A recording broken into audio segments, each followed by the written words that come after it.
The Crochet Reef project is something that Christine and I began in our living room in late 2005. And since then, it has grown and grown into what we think now is probably the world's biggest science and art project. There are people all over the world doing it now, from Sydney and Melbourne to Cape Town to Japan to Ireland and all over America. We never really imagined that it would become like this. It's a project that has grown organically. And I'll explain a little bit about its organismic growth in a minute. But it was started for two reasons. One was to do something beautiful in handicraft. But the other was to actually have an artistic response to the terrible problem that reefs all over the world are being absolutely devastated by global warming. I'm sure many of you in this room know about this issue. It's got a lot of attention in the last few years. But coral reefs all over the world are basically dying out, and the primary reason is due to the CO2 in the atmosphere, which is not only warming the oceans, but acidifying the oceans. So we wanted to have, as it were, we wanted to have a response to this problem because we grew up in the state of Queensland where the Great Barrier Reef is.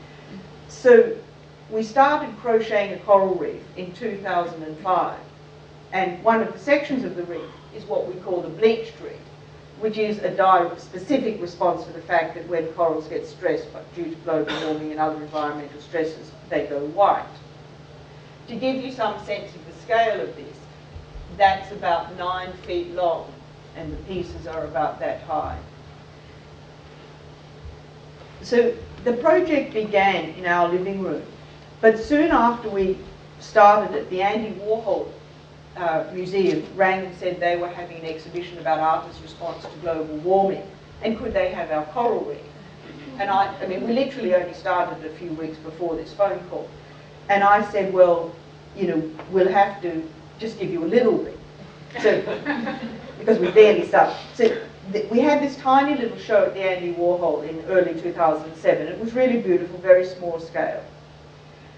And then people came along from the Chicago Cultural Center and the Chicago Humanities Festival and said the theme of the Chicago Humanities Festival in 2007 was global warming. And they had a 3,000 square foot gallery that they wanted us to fill with reef.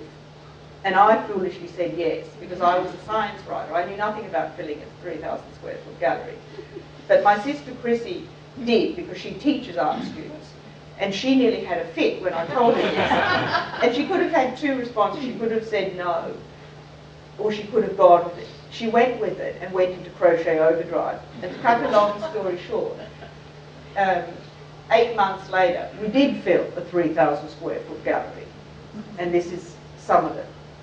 Then we got invited to do it in New York, London, Los Angeles, Arizona. We're just about to do it in Dublin. And later in this year, the reef will be shown at the Smithsonian in the National Museum of Natural History. And it's the first time ever the Smithsonian would have shown an art project is, because they recognize the validity of the science in it. The bleached reef, the bit I showed you earlier, the white one, is also going to be showing this year another branch of the Smithsonian, the Cooper Hewitt, in the National Design Triennial. So the reef is actually going to be in 2 parts of the Smithsonian later this year. The reason the project can fill 3,000 square foot galleries in part is because it's gone viral.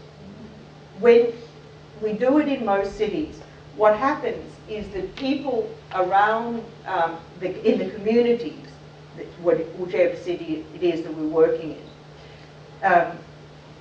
in the lead up to our exhibitions, we teach the communities to do it, and then they form a community reef of their own, what we call a satellite reef. So hundreds of people in the cities where we're going to exhibit our work are taught to do it, and they make their own Chicago reef or New York reef or London reef. And so it becomes this huge outpouring of creative citizen engagement. And these are just some sections of what the citizens produce. So this is basically done by the people of New York and Chicago. This was an exhibition we had last year that you see New York, Chicago, and that's the Arizona people. And on display there is more than 500 women's work. I've been using the word people, but the reality is 99.99% of people who do this are women. We've got people now doing it all over the world. And I will just end on one very quick note, that basically this is all based in mathematics. Each of these coral structures is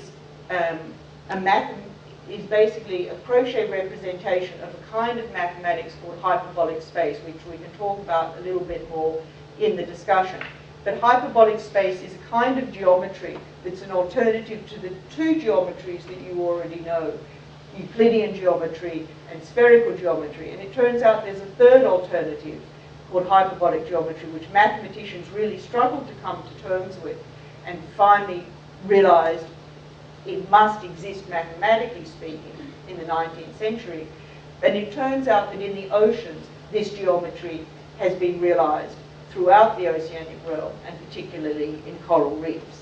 So at the same time that the project is engaging people in a handicraft and a collective community art practice as a response to an environmental tragedy that's unfolding on our planet, it is also engaging them with the field of mathematics that introduced what's called non-Euclidean geometry, which is the geometry that underlies the structure of our universe. So the project is basically simultaneously art, science, mathematics, community, and feminine handicraft.